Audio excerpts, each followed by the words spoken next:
بالله من الشيطان الرجيم. يا أيها الذين آمنوا لا تأكلوا الربا أضعافا مضاعفة واتقوا الله لعلكم تفلحون. واتقوا النار التي أعدت للكافرين وأطيعوا الله والرسول لعلكم ترحمون. وسارعوا إلى مغفرة من ربكم وجنة عرضها السماوات والأرض أعدت للمتقين الذين ينفقون في السراء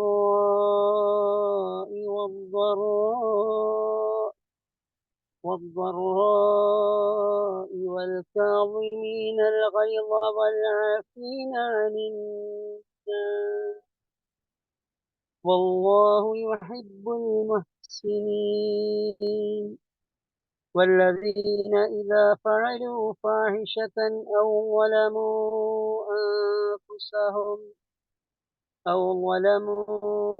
أنفسهم ذكروا الله فاستغفروا لذنوبهم ومن يغفر الذنوب إلا الله ولم يصروا على ما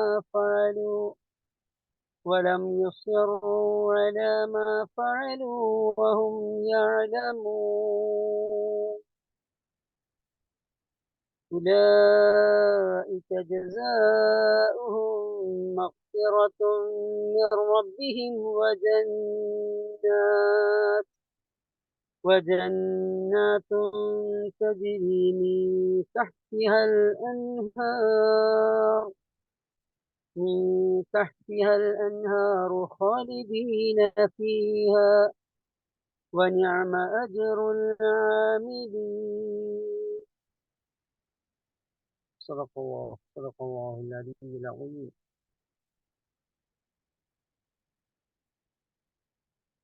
ആദ്യമായി ഞങ്ങളുടെ ഈ പ്രദേശത്ത് ഇന്ന് രാവിലെ മുതൽ കറണ്ട് ഇല്ല. ഈ കാറ്റും മഴയൊക്കെ കാരണം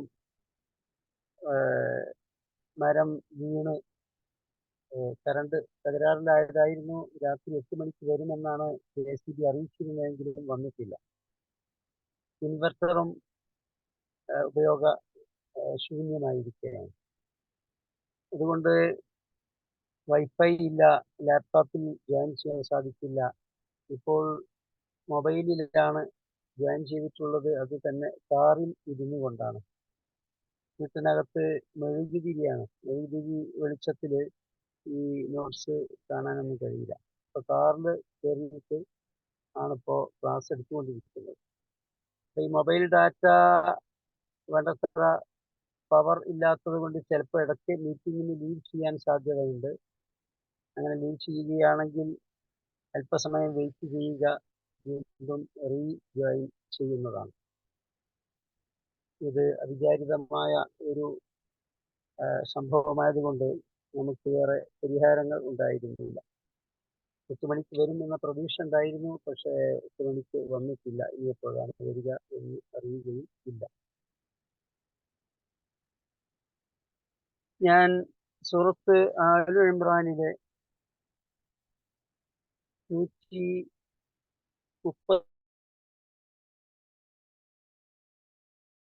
പാരായണം ചെയ്തത്. സൂറത്ത് ആലു ഇമ്രാൻ മറിയം ബീവിയുടെ കുടുംബത്തിന്റെ നാമധേയമാകുന്നു ഈ സൂറത്തിന്റെ പേര്. ഇമ്രാൻ എന്നത് മറിയം ബീവിയുടെ പിതാവിന്റെ പേരാകുന്നു. ആലു ഇമ്രാൻ എന്നാൽ ഇമ്രാൻ കുടുംബം എന്നർത്ഥം. വിശുദ്ധ ഖുർആനിലെ സൂറത്തുൽ ബഖറ കഴിഞ്ഞാൽ ഏറ്റവും വലിയ സൂറത്താണ് സൂറത്ത് ആലു ഇമ്രാൻ. ഈ വലിയ സൂറത്ത് മറിയം ബീവിയുടെ കുടുംബത്തിന്റെ പേരിലാണ് ഉള്ളത്.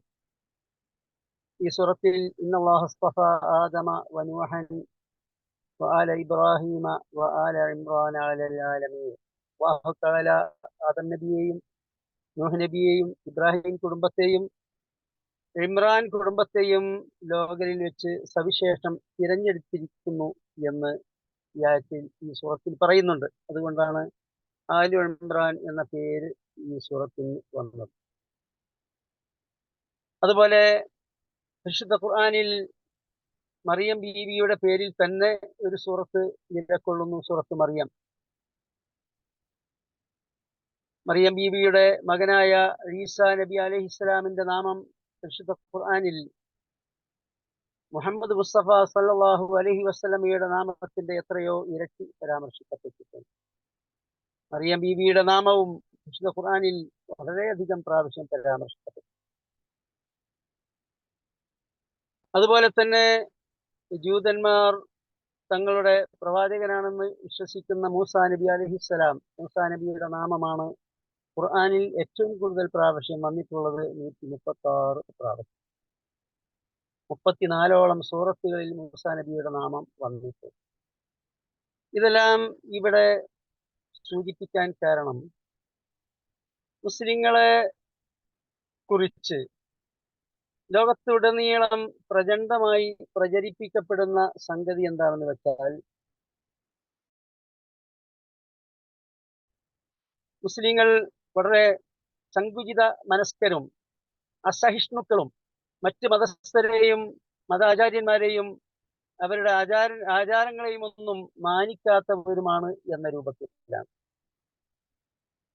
ഏറ്റവും കൂടുതൽ ഈ പ്രചരണം നടത്തുന്നവരാരാണെന്ന് ചോദിച്ചാൽ ക്രിസ്ത്യാനികളാണ്, ക്രിസ്ത്യൻ മിഷണറികളാണ്. അത് തന്നെ പാശ്ചാത്യരാണ് അതിൽ ഒന്നാം സ്ഥാനത്തുള്ളത്. എന്നാൽ ഈ ക്രിസ്ത്യാനികൾ അങ്ങേയറ്റം ആദരിക്കുന്ന, അവർ ദൈവപുത്രനാണ് എന്നൊക്കെ മനസ്സിലാക്കുന്ന ഈസാ നബി അലൈഹിസ്സലാമിന്റെ നാമം പരിശുദ്ധ ഖുർആനിൽ അനേകം പ്രാവശ്യം വന്നിട്ടുണ്ട്. ഈസാ നബിയുടെ മാതാവിന്റെ പേരിൽ ഖുർആനിൽ ഒരു സൂറത്തുണ്ട് എന്ന് മാത്രമല്ല, ഖുർആനിൽ പരാമർശിക്കപ്പെട്ട ഒരേ ഒരു വനിതാ നാമം മറിയം ബീവിയുടേതാണ്. സാക്ഷാൽ മുഹമ്മദ് മുസ്തഫ സല്ലല്ലാഹു അലൈഹി വസല്ലമയുടെ പത്നിമാരുടെയോ പെൺമക്കളുടെയോ ഏതെങ്കിലും സഹാബി വനിതകളുടെയോ പേര് ഖുർആനിൽ കാണാൻ സാധിക്കുകയില്ല. എന്നാൽ മറിയം ബീവിയുടേത് അനേകം പ്രാവശ്യം നമുക്ക് കാണാൻ സാധിക്കും. ഇനി മറിയം ബീവിയുടെ കുടുംബത്തിന്റെ നാമമാണ് ഖുർആനിലെ ഏറ്റവും വലിയ രണ്ടാമത്തെ സൂറത്തായ ആലു ഇമ്രാന് നൽകപ്പെട്ടിട്ടുള്ളത്. ഇതെല്ലാം നാം മനസ്സിലാക്കേണ്ടതുണ്ട്. പ്രത്യേകിച്ച് ഈ ക്ലാസ് ശ്രവിക്കുന്നവരിൽ അധികവും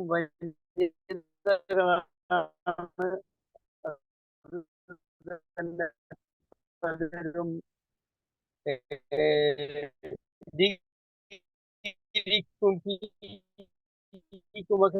അവരോടൊപ്പം പഠിക്കുന്ന ക്രിസ്ത്യാനികൾ ഉണ്ടാകും, ഹിന്ദുക്കൾ ഉണ്ടാകും. അസഹിഷ്ണുക്കളാണ് എന്ന് പറയുമ്പോൾ ശരിക്ക് പ്രമാണ നിബദ്ധമായി നമുക്ക് സാധിക്കേണ്ടതുണ്ട്. എന്ന് മാത്രമല്ല, ഈസാ നബിയുടെ പേര് കേൾക്കുമ്പോൾ നാം അലൈഹിസ്സലാം എന്ന് പറയും. മറിയം ബീവിയുടെ പേര് കേൾക്കുമ്പോഴും അങ്ങനെ തന്നെ നാം പറയും, അലൈഹിസ്സലാം. അതുപോലെ തന്നെ മൂസാ നബി അലൈഹിസ്സലാമിന്റെ പേര് കേൾക്കുമ്പോൾ അലൈഹിസ്സലാം എന്ന് നാം പറയും. ഇങ്ങനെ ക്രിസ്ത്യാനികളും ജൂതന്മാരും ആദരിക്കുന്ന പ്രവാചകന്മാരുടെ പേരുകളൊക്കെ കേൾക്കുമ്പോൾ നാം അലൈഹിസ്സലാം എന്ന് പറയും. അങ്ങേയറ്റം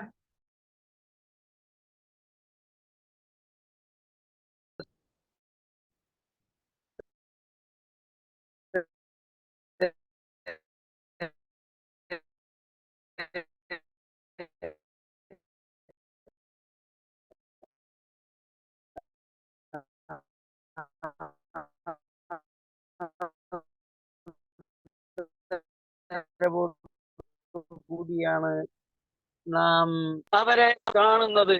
അതുപോലെ തന്നെ വേദഗ്രന്ഥങ്ങൾ, ക്രിസ്ത്യാനികളുടെ വേദഗ്രന്ഥമായ ഇഞ്ചീലും ജൂതന്മാരുടെ വേദഗ്രന്ഥമായ തൗറാത്തും നാം അംഗീകരിക്കുന്നു. നമ്മളിലോ വിശ്വസിക്കുന്നില്ലെങ്കിൽ നമുക്ക് മുസ്ലിങ്ങളാകാൻ സാധിക്കും. സങ്കുചിത മനസ്കരാണ് എന്ന് അവർ ആദരിക്കുന്ന മുസ്ലിങ്ങൾ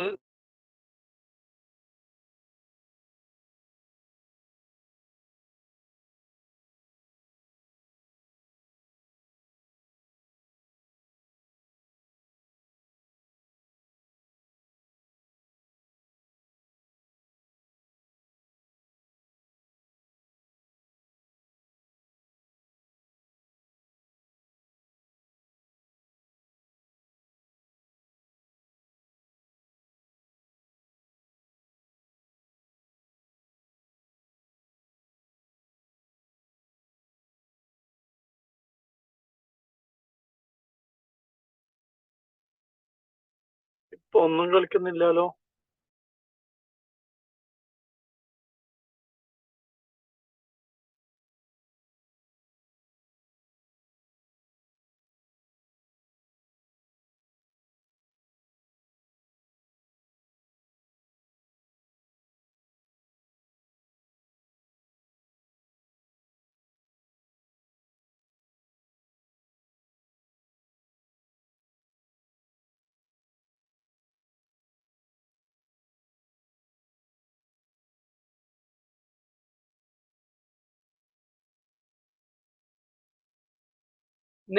നേരെ മറിച്ച് അവർ മുസ്ലിങ്ങൾ വിശ്വസിക്കുന്ന മാത്രമല്ല, അത് പൈശാചി എന്ന ഗ്രന്ഥങ്ങൾ രചിക്കപ്പെടുമ്പോൾ ആ ഗ്രന്ഥം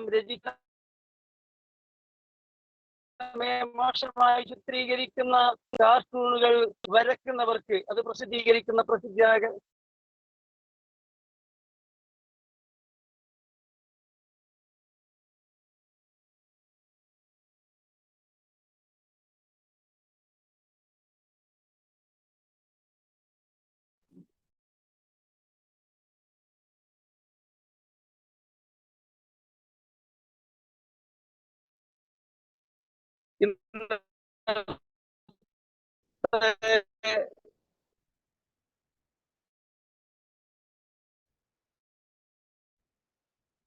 ഈ ഒരിക്കൽ കൂടി ക്ഷമാപണം നടത്തുകയാണ്. രാവിലെ മുതൽക്കെയാണ്, അതുകൊണ്ട് വൈഫൈ ലഭ്യമല്ല, വീട്ടിൽ കറണ്ട് ഇല്ല, ഇൻവെർട്ടർ എല്ലാം ചത്തുപോയിരിക്കുന്നു. കാറിൽ കയറിക്കൊണ്ടാണ് ഒരു മൊബൈലിൽ ജോയിൻ ചെയ്തുകൊണ്ട് ഈ ക്ലാസ് എടുക്കുന്നത്. അതുകൊണ്ട് പ്രയാസങ്ങൾക്ക് ഒന്നുകൂടി ക്ഷമാപണം നടത്തുകയാണ്. അപ്പോൾ പറഞ്ഞു വരുന്നത്, ഇസ്ലാമിനെയും മുസ്ലിങ്ങളെയും പരിശുദ്ധ ഖുർആനെയും നബിയെയും ഇകഴ്ത്തുന്നവർക്ക് സംരക്ഷണം കൊടുക്കുകയും പ്രസിദ്ധീകരണങ്ങൾക്ക് ധാരാളം അത്തരത്തിൽ എഴുതാനും പറയാനുമുള്ള അനുവാദം കൊടുക്കുകയും അത് ആ രൂപത്തിൽ മോശമായി ചിത്രീകരിക്കുന്നവർക്ക് സംരക്ഷണം നൽകുകയുമാണ് അവർ ചെയ്തുകൊണ്ടിരിക്കുന്നത്. അതേസമയം മുസ്ലിങ്ങളെ കുറിച്ച് അസഹിഷ്ണുക്കളാണ് എന്ന് പ്രചരിപ്പിക്കുകയും ചെയ്യുന്നു. യാഥാർത്ഥ്യം എന്താണ് എന്ന് പ്രമാണ നിബദ്ധമായി നാം മനസ്സിലാക്കുകയും ഇതര മതസ്ഥർക്ക് നാം കാര്യങ്ങൾ വിശദീകരിച്ച് കൊടുക്കുകയും ചെയ്യേണ്ടതുണ്ട്. അതിനു വേണ്ടിയാണ് ഇത്രയും കാര്യങ്ങൾ ഇവിടെ പറഞ്ഞത്.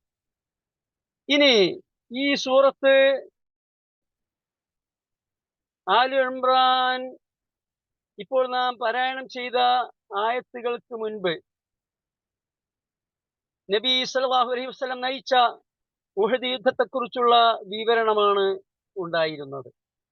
ബദർ യുദ്ധത്തെക്കുറിച്ചും ഇതിന്റെ മുൻപുള്ള ആയത്തുകളിൽ പരാമർശമുണ്ട്. ഇവിടെ ശത്രുക്കളുമായുള്ള ഏറ്റുമുട്ടലുകളെ കുറിച്ച് വിവരിച്ച ശേഷം ഇവിടെ അല്ലാഹു സുബ്ഹാനഹു വ തആല സത്യവിശ്വാസികളെ വിളിച്ചുകൊണ്ട് ചില കാര്യങ്ങൾ കൽപ്പിക്കുകയാണ്. അതെന്തെന്നാൽ, ഈ സത്യനിഷേധികൾക്കെതിരെ അല്ലാഹു തആല ഏതൊരു വിഷയത്തിന്റെ പേരിലാണോ മുസ്ലിങ്ങളെ സഹായിക്കുകയും മുസ്ലിങ്ങൾക്ക് സഹായം നൽകുകയും അങ്ങനെ യുദ്ധങ്ങളിൽ ശത്രുക്കൾക്കെതിരെ വിജയം ലഭിക്കുകയും ചെയ്യുന്നത്, അത് വിശിഷ്ടമായ മൂല്യങ്ങളുടെയും ഗുണങ്ങളുടെയും അടിസ്ഥാനത്തിലാണ്.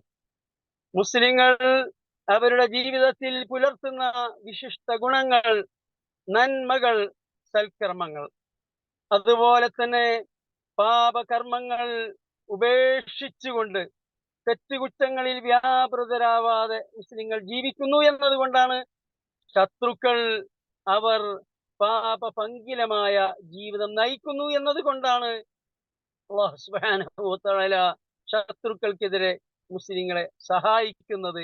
എക്കാലവും അല്ലാഹു സുബ്ഹാനഹു വ തആലയുടെ സമീപനം അത് തന്നെയാണ്.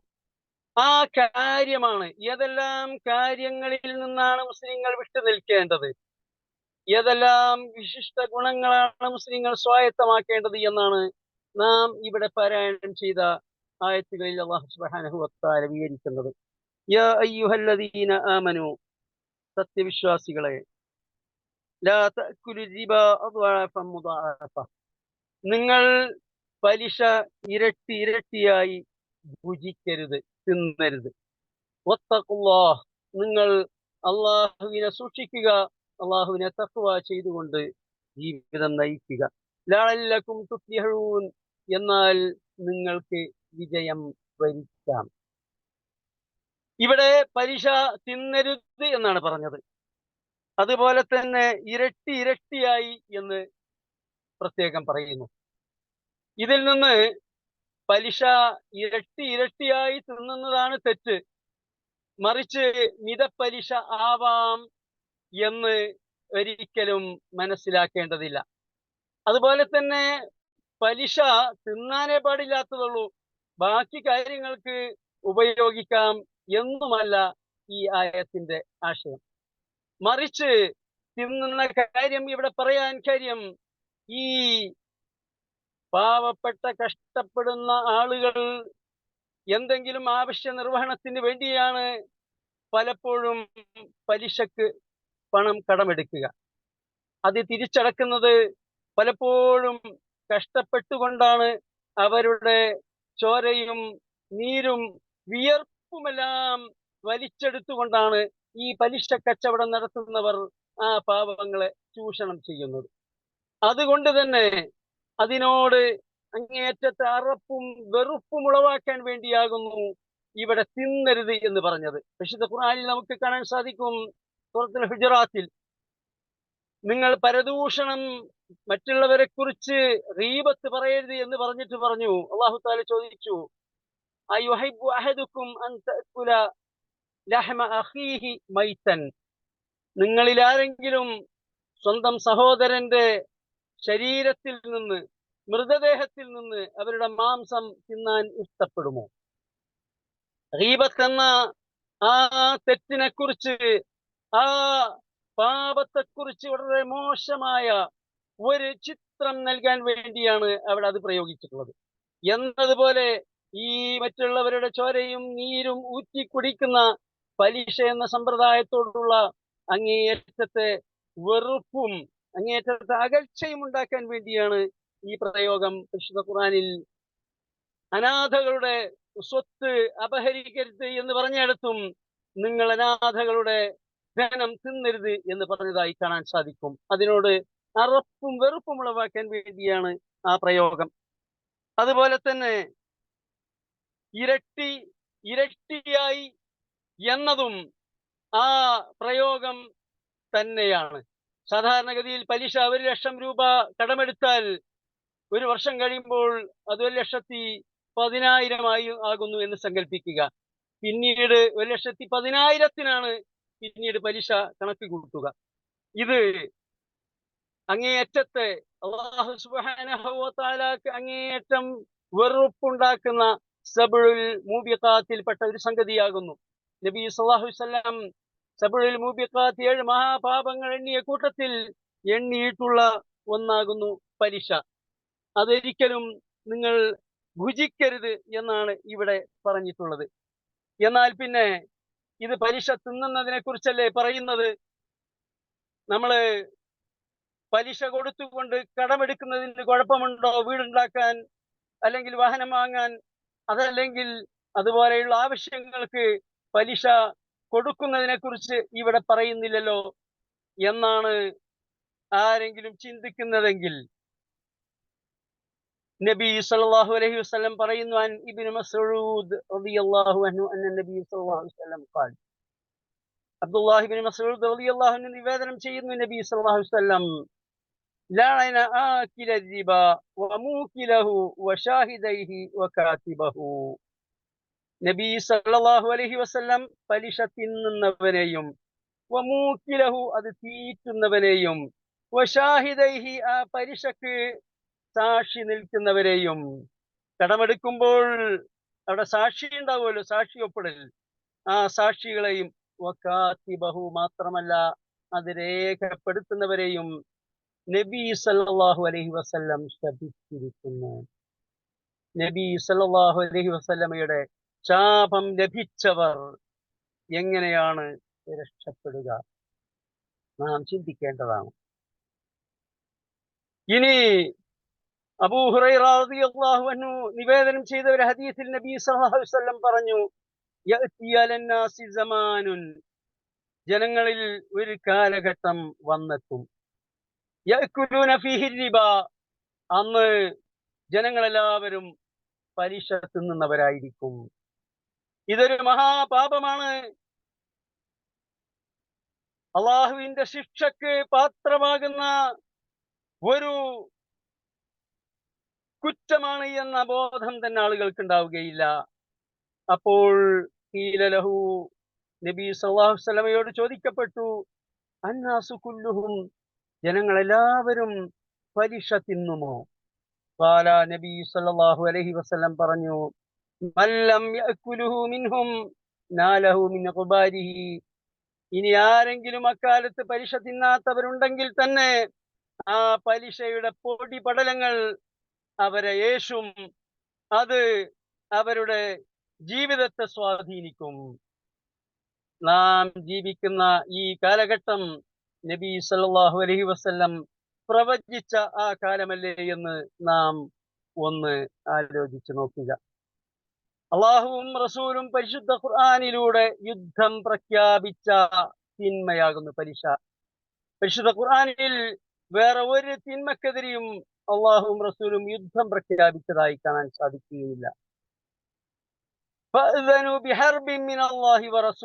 സൂറത്തുൽ ബഖറ 279 ആയത്തിൽ അല്ലാഹു തആല പറയുന്നു, ഈ പലിശ ഇടപാടുകളിൽ നിന്ന് നിങ്ങൾ വിരമിക്കുന്നില്ലെങ്കിൽ അള്ളാഹുവിന്റെയും റസൂലിന്റെയും യുദ്ധ പ്രഖ്യാപനം നിങ്ങൾ കാത്തിരുന്നുകൊള്ളുക. സൂറത്തുൽ ബഖറ 275 ആയത്തിൽ അല്ലാഹു തആല പറയുന്നു, الذين يأكلون الربا لا يقومون إلا كما يقوم الذي يتخبطه الشيطان من المس. നാളെ ഖിയാമത്ത് നാളിൽ മനുഷ്യർ ഉയർത്തെഴുന്നേൽപ്പിക്കപ്പെടുമ്പോൾ പലിശ തിന്നവർ പിശാച് ബാധയേറ്റ ഭ്രാന്ത് പിടിച്ചവനെ പോലെയാണ് ഉയർത്തെഴുന്നേൽപ്പിക്കപ്പെടുക.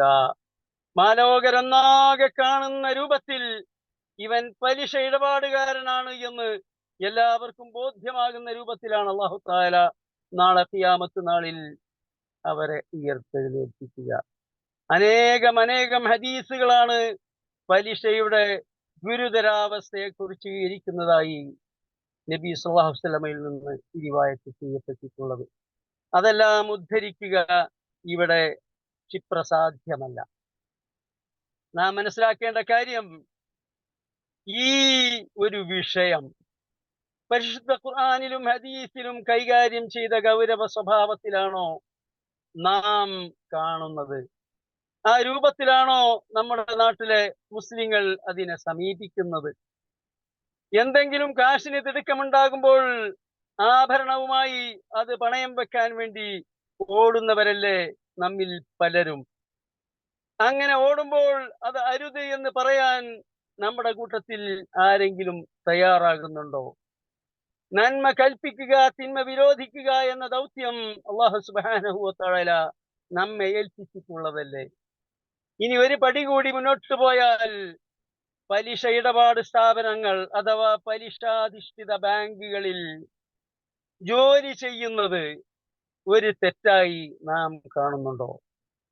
നബി സല്ലല്ലാഹു അലൈഹി വസല്ലം അത് തിന്നുകയും തീറ്റിക്കുകയും അതിന് സാക്ഷി നിൽക്കുകയും അത് എഴുതി വെക്കുകയും ചെയ്യുന്നവരെല്ലാം തുല്യ പാപികളാണ് എന്ന് പറഞ്ഞ ഈ ഒരു ഗൗരവ സ്വഭാവം ആ വിഷയത്തിൽ നാം പുലർത്തുന്നുണ്ടോ? ഒരുപാട് 7 മഹാപാപങ്ങൾ നബി സല്ലല്ലാഹു അലൈഹി വസല്ലം എണ്ണി പറഞ്ഞിട്ടുണ്ട്.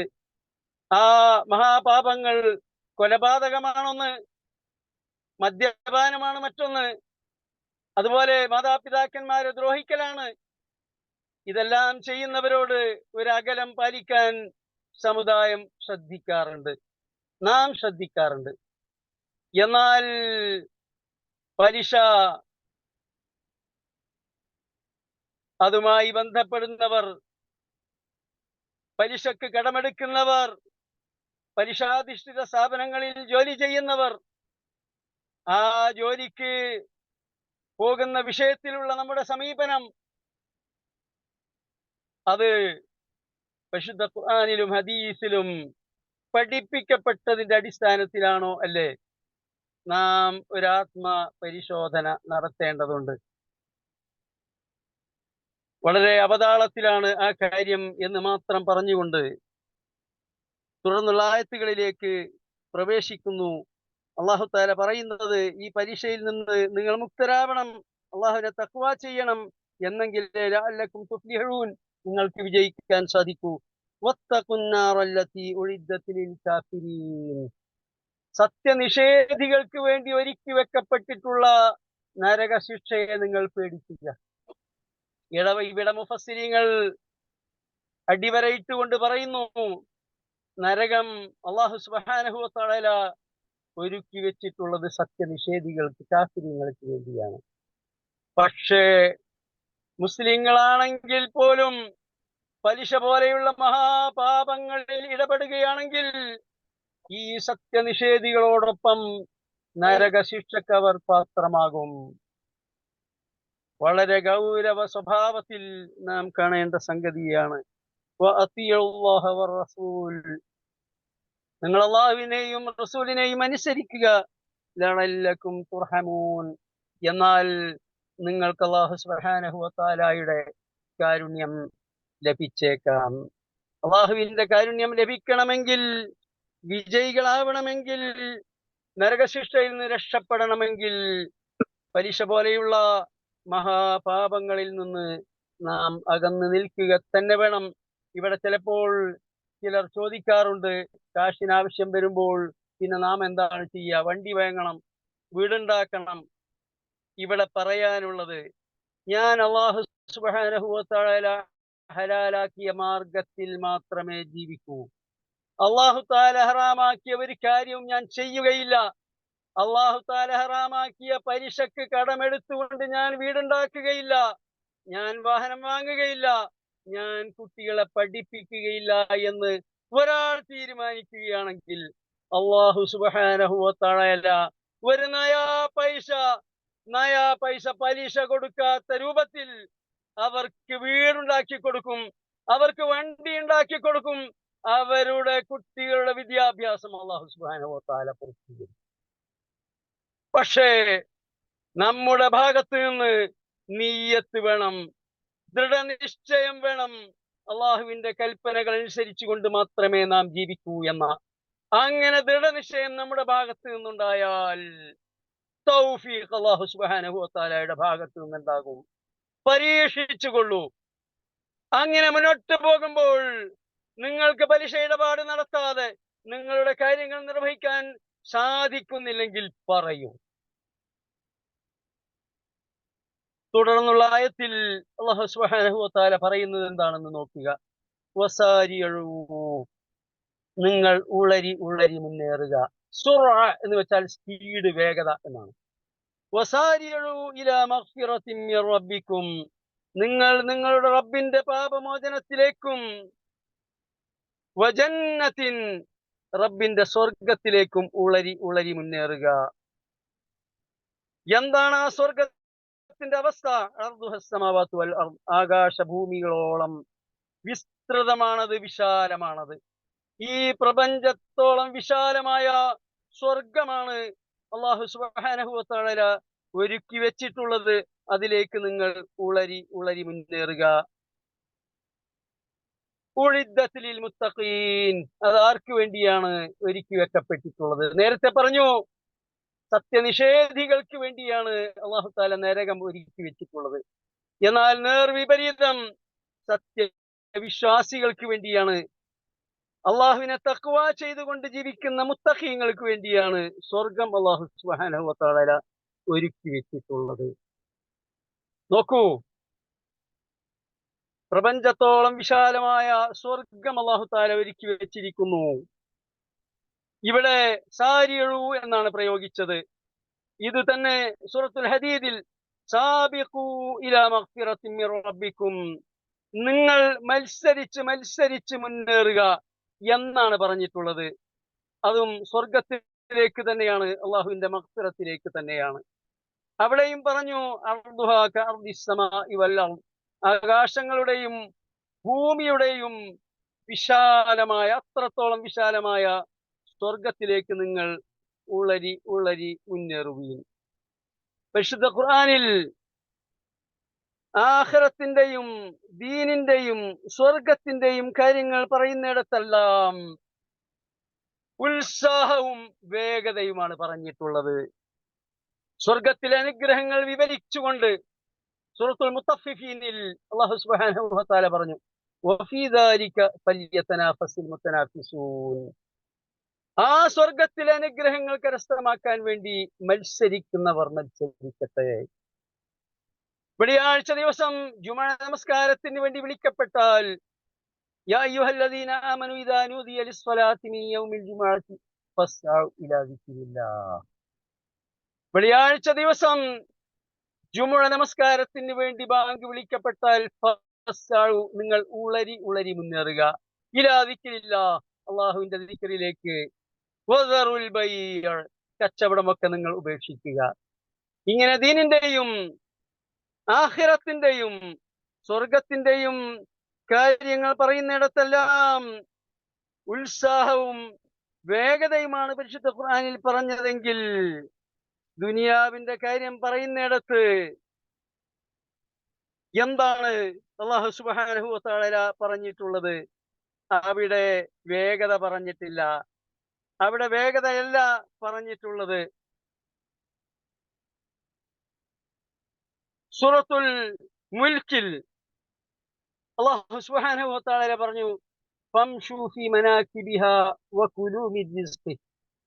ഫംശൂ ഫീ മനാകിബിഹാ, ഭൂമിയുടെ ഉപരിതലത്തിൽ നിങ്ങൾ നടക്കുക. അവിടെ മഷിയത്താണ് പറഞ്ഞത്, അവിടെ ഓട്ടം പറഞ്ഞിട്ടില്ല, അവിടെ വേഗത പറഞ്ഞിട്ടില്ല.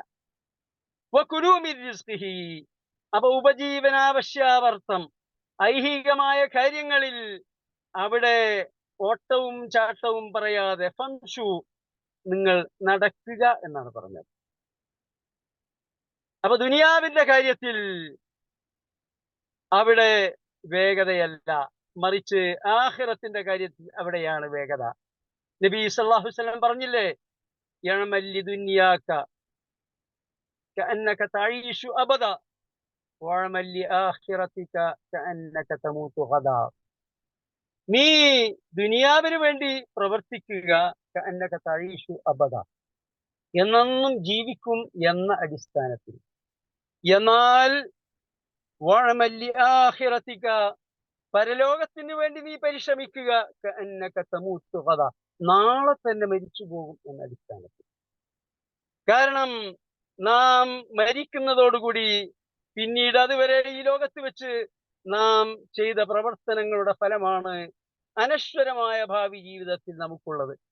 അതുകൊണ്ട് പാരത്രിക ജീവിതത്തിന്റെ വിഷയത്തിൽ, സൽക്കർമ്മങ്ങളുടെ വിഷയത്തിൽ അത് മാറ്റിവെക്കാൻ പാടില്ല. അത് ഉത്സാഹത്തോടുകൂടി വേഗതയിൽ തന്നെ നിർവഹിക്കാൻ നാം പരിശ്രമിക്കണം.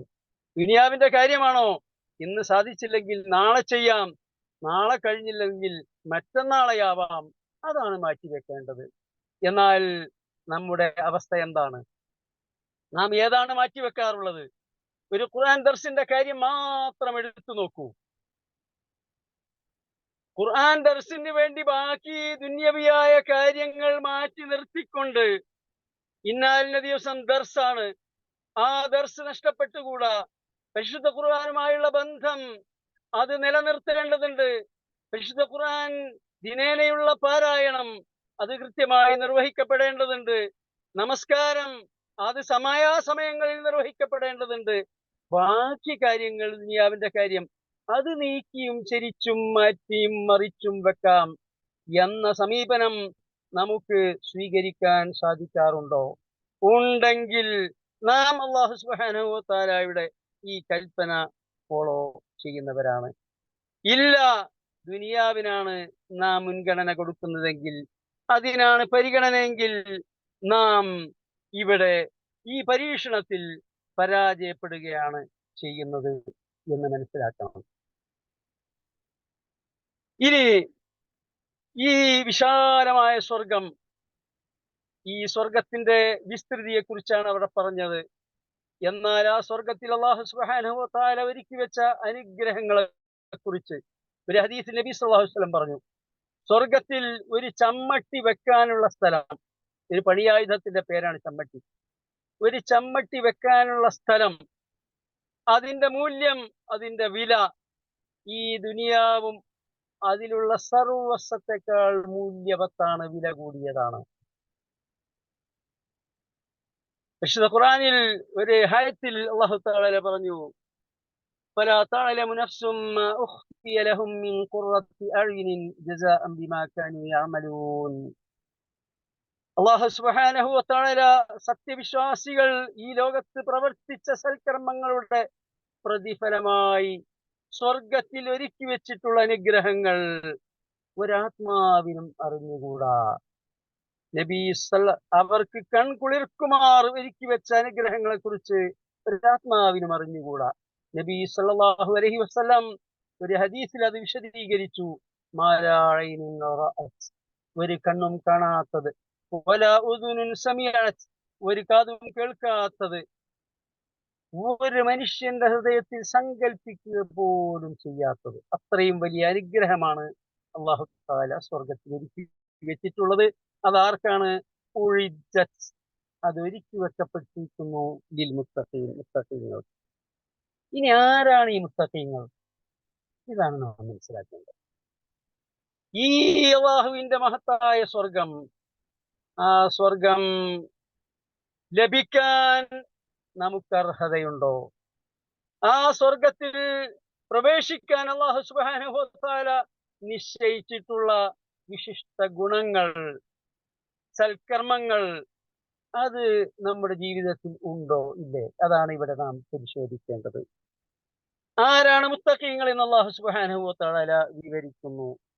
അല്ലദീന, മുത്തഖീങ്ങൾ എന്ന് പറയുമ്പോൾ പെട്ടെന്ന് നമ്മുടെ മനസ്സിലൊക്കെ ഓടി വരുന്ന ഒരു ചിത്രമുണ്ട്.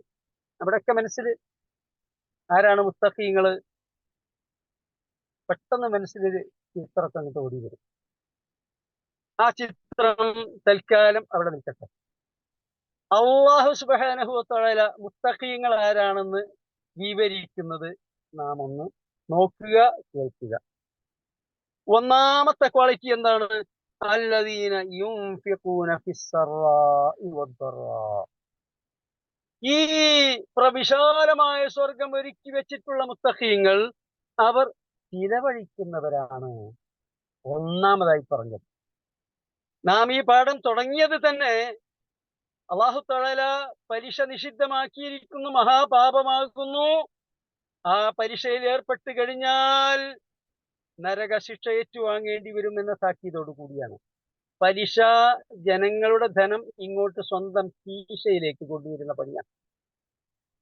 അത് നരകത്തിലേക്ക് പോകാനുള്ള മാർഗമാണ്. എന്നാൽ അള്ളാഹുവിന്റെ മഹത്തായ സ്വർഗത്തിലേക്ക് പോകണമെങ്കിൽ ആദ്യമായി അല്ലാഹു തആല എടുത്തു പറയുന്നത് അതിന്റെ നേർവിപരീതമാണ്. അല്ലദീന യുൻഫിഖൂന, അവർ ചിലവഴിക്കുന്നവരാണ്. നമ്മുടെ മനസ്സിലുള്ള ചിത്രം അതവിടെ ഇരിക്കട്ടെ. ആ ചിത്രമൊക്കെ മുത്തഖീങ്ങളെ കുറിച്ച് നമ്മുടെ മനസ്സിൽ ഊറിക്കൂടിയിട്ടുള്ള ചിത്രം അല്ലാഹു സുബ്ഹാനഹു വ തആലയുടെ കിതാബിന്റെ അടിസ്ഥാനത്തിൽ നമുക്കൊന്ന് അപ്ഡേറ്റ് ചെയ്യേണ്ടതുണ്ട്. ഇനി ചെലവഴിക്കുന്ന കാര്യം പറഞ്ഞു. എപ്പോൾ? ഫിസ്സറാഇ വദ്ദറാ, സന്താപത്തിലും സന്തോഷത്തിലും, സുഖത്തിലും ദുഃഖത്തിലും, ക്ഷേമത്തിലും ക്ഷാമത്തിലും, ദരിദ്രാവസ്ഥയിലും സമ്പന്നാവസ്ഥയിലും എല്ലായ്പ്പോഴും അവർ ചെലവഴിച്ചു കൊണ്ടിരിക്കുന്നവരാണ്. നമ്മളൊക്കെ ചെലവഴിക്കും, അധിക ആളുകൾ ചെലവഴിക്കും. എന്താണ്? കച്ചവടമൊക്കെ നല്ല മട്ടത്തിൽ പോവുകയാണെങ്കിൽ. അതുപോലെ തന്നെ റബ്ബർ എസ്റ്റേറ്റ് ഉള്ളവരാണെന്നുണ്ടെങ്കിൽ റബ്ബറിന് നല്ല വില ഉണ്ടെന്നുണ്ടെങ്കിൽ തിരക്കടില്ല. തേങ്ങയ്ക്ക് വില ഉണ്ടെന്നുണ്ടെങ്കിൽ തെങ്ങ് കർഷകര്, നാളികേര കർഷകര് അവരോട് ചോദിച്ചാൽ എന്തെങ്കിലുമൊക്കെ കിട്ടും. അതുപോലെ തന്നെ ഗൾഫിലൊക്കെ ജോലി ചെയ്യുന്നവരാണെങ്കിൽ നല്ല ശമ്പളവും ബോണസും ഓവർ ടൈം ഒക്കെ കിട്ടുന്നുണ്ടെന്നുണ്ടെങ്കിൽ ചെലവഴിക്കാൻ ഉഷാറായിരിക്കും. എന്നാൽ ഓവർ ടൈം ഇല്ല, അല്ലെങ്കിൽ ബോണസ് ഇല്ല, അല്ലെങ്കിൽ ശമ്പളം കമ്പനി വെട്ടിക്കുറച്ചു, അതോടുകൂടി പിന്നീട് ഹൈറായ മാർഗത്തിൽ ചെലവഴിക്കുന്ന വിഷയത്തിൽ കുറച്ച് പിന്നിലാണ്. എന്നാൽ അല്ലാഹു തആലയുടെ മുത്തഖീങ്ങൾ അങ്ങനെയല്ല. ഫിസ്സറാഇ വദ്ദറാ, അവർ സന്തോഷവേളയിലും സന്താപവേളയിലും ചെലവഴിച്ചുകൊണ്ടിരിക്കുന്ന. പക്ഷേ സന്തോഷവേള നല്ല കാശും പണമൊക്കെ ഉണ്ടാവുമ്പോൾ അതിനനുസരിച്ചാണ് ചെലവഴിക്കുക. അത്രത്തോളം കാശും പണമൊന്നുമില്ല, റബ്ബറിന് വില കുറവാണ്, തേങ്ങയ്ക്ക് വില കുറവാണ്. അപ്പൊ ചെലവഴിക്കുന്നതിൽ അതിനനുസരിച്ചുള്ള വ്യത്യാസം വരും, അതിന് കുഴപ്പമില്ല. പക്ഷെ രണ്ടവസ്ഥയിലും ചെലവഴിച്ചു കൊണ്ടിരിക്കുന്നവരാണത്. ഇനി ഇതിൽ തന്നെ വേറെ ചില ആളുകളുണ്ട്, അവര് സാമ്പത്തിക ശേഷിയും കാശും പണമൊക്കെ ഉണ്ട്, സാധാരണഗതിയിൽ അവര് ചെലവഴിക്കില്ല, പിശുക്കന്മാരായിരിക്കും. എന്നാൽ അവർക്ക് എന്തെങ്കിലും ആപത്ത് സംഭവിക്കുമ്പോൾ ടെസ്റ്റ് നടത്തി നോക്കുമ്പോൾ കിഡ്നിക്ക് തകരാറുണ്ട്, അതല്ലെങ്കിൽ ലിവറിന് കുഴപ്പമുണ്ട്, അതല്ലെങ്കിൽ ആൻജിയോ ഒക്കെ ചെയ്തപ്പോ ഹാർട്ടിന് ബ്ലോക്ക് ഉണ്ട്, അല്ലെങ്കിൽ ക്യാൻസർ പോലെയുള്ള ഗുരുതരമായ രോഗം ബാധിച്ചിരിക്കുന്നു. ഇങ്ങനെയുള്ള വിഷയം വരുമ്പോൾ, അല്ലെങ്കിൽ കച്ചവടത്തിലോ മറ്റോ നഷ്ടം സംഭവിക്കുമ്പോൾ, അതുവരെ പിശുക്കരായ ചില ആളുകളുണ്ട്, അപ്പ ചെലവഴിക്കാൻ തുടങ്ങും. ഈ രണ്ട് രീതിയുമല്ല അല്ലാഹു സുബ്ഹാനഹു വ തആല സ്വർഗം ഒരുക്കി വെച്ചിട്ടുള്ള മുത്തഖീങ്ങൾ. അവർ എല്ലാ അവസ്ഥയിലും, സന്താപവേളയിലും സന്തോഷവേളയിലും അവർ ചെലവഴിച്ചുകൊണ്ടിരിക്കും. പക്ഷേ അവരുടെ അവസ്ഥക്കനുസരിച്ചാണ് ചെലവഴിക്കുക. പക്ഷേ ചെലവഴിക്കുക എന്ന ആ സ്വഭാവവും സംസ്കാരവും അത് അവർ നിലനിർത്തി പോകും. നമ്മുടെ അവസ്ഥ എന്താണ്, നാം ഇവിടെ എവിടെയാണ് നിൽക്കുന്നത് എന്ന് പരിശോധിക്കുക, എന്നിട്ട് ഒന്ന് റീസെറ്റ് ചെയ്യുക, ഒന്ന് അപ്ഡേറ്റ് ചെയ്യുക. ഇനി അവർ തങ്ങളുടെ കോപം അടക്കിപ്പിടിക്കുന്നവരാണ്.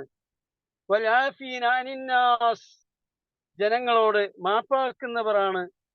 വല്ലാഹു യുഹിബ്ബുൽ മുഹ്സിനീൻ. അല്ലാഹു സുബ്ഹാനഹു വ തആല അത്തരം സുഹൃതവാന്മാരെ ഇഷ്ടപ്പെടുന്നു. നമ്മുടെ ക്ലാസിന്റെ സമയം 45 മിനിറ്റ് ആണ്. അത് നീട്ടിക്കൊണ്ടുപോകാൻ ഉദ്ദേശിക്കുന്നില്ല. ഇവിടെ അല്ലാഹു തആല സ്വർഗം വാഗ്ദാനം ചെയ്തിട്ടുള്ള മുത്തഖീങ്ങളുടെ ഗുണങ്ങളിൽ ഒന്ന് മാത്രമാണ് നാം വിവരിച്ചത്. അതിന്റെ ബാക്കിയുള്ള വിശിഷ്ട ഗുണങ്ങൾ ഇൻഷാ അല്ലാഹു തആല അടുത്ത ക്ലാസ്സിൽ നാം വിവരിക്കുന്നതാണ്. അല്ലാഹു സുബ്ഹാനഹു വ തആല അനുഗ്രഹിക്കുമാറാകട്ടെ. അല്ലാഹു സുബ്ഹാനഹു വ തആല അവന്റെ പരിശുദ്ധ ഖുർആൻ പഠിക്കുകയും അത് ജീവിതത്തിൽ പകർത്തുകയും അത് മറ്റുള്ളവരെ പഠിപ്പിക്കുകയും ചെയ്തുകൊണ്ട് ഖൈറുക്കും മൻ തഅല്ലമൽ ഖുർആന വഅല്ലമ, നിങ്ങളിൽ പരിശുദ്ധ ഖുർആൻ പഠിക്കുകയും പഠിപ്പിക്കുകയും ചെയ്തവരാണ് ഉത്തമന്മാർ എന്ന് പറഞ്ഞ ആ കൂട്ടത്തിൽ നമ്മെ എല്ലാവരെയും ഉൾപ്പെടുത്തി നിഗ്രഹിക്കുമാറാകട്ടെ. പരീക്ഷ പോലെയുള്ള മഹാപാപങ്ങളിൽ നിന്ന് അല്ലാഹു സുബ്ഹാനഹു വ തആല നമ്മെയും നമ്മുടെ ബന്ധുമിത്രാദികളെയും എല്ലാവരെയും കാത്തുരക്ഷിക്കുമാറാകട്ടെ. നാളെ പ്രപഞ്ചത്തോളം വിശാലമായ സ്വർഗത്തിൽ അല്ലാഹു സുബ്ഹാനഹു വ തആല ആ മുത്തഖീങ്ങളോടൊപ്പം നമ്മെയും ഒരുമിച്ച് കൂട്ടി അനുഗ്രഹിക്കുമാറാകട്ടെ. നാളെ പ്രവാചകന്മാരോടും സിദ്ദീഖുകളോടുമൊപ്പം നമ്മെയും നമ്മുടെ മാതാപിതാക്കന്മാരെയും നമ്മുടെ ഭാര്യാസന്താനങ്ങളെയും ബന്ധുമിത്രാദികളെയും എല്ലാവരെയും അല്ലാഹു സുബ്ഹാനഹു വ തആല അവന്റെ ജന്നാത്തുൽ ഫിർദൗസിൽ ഒരുമിച്ച് കൂട്ടി അനുഗ്രഹിക്കുമാറാകട്ടെ. ربنا آتنا في الدنيا حسنة وفي الآخرة حسنة وقنا عذاب النار.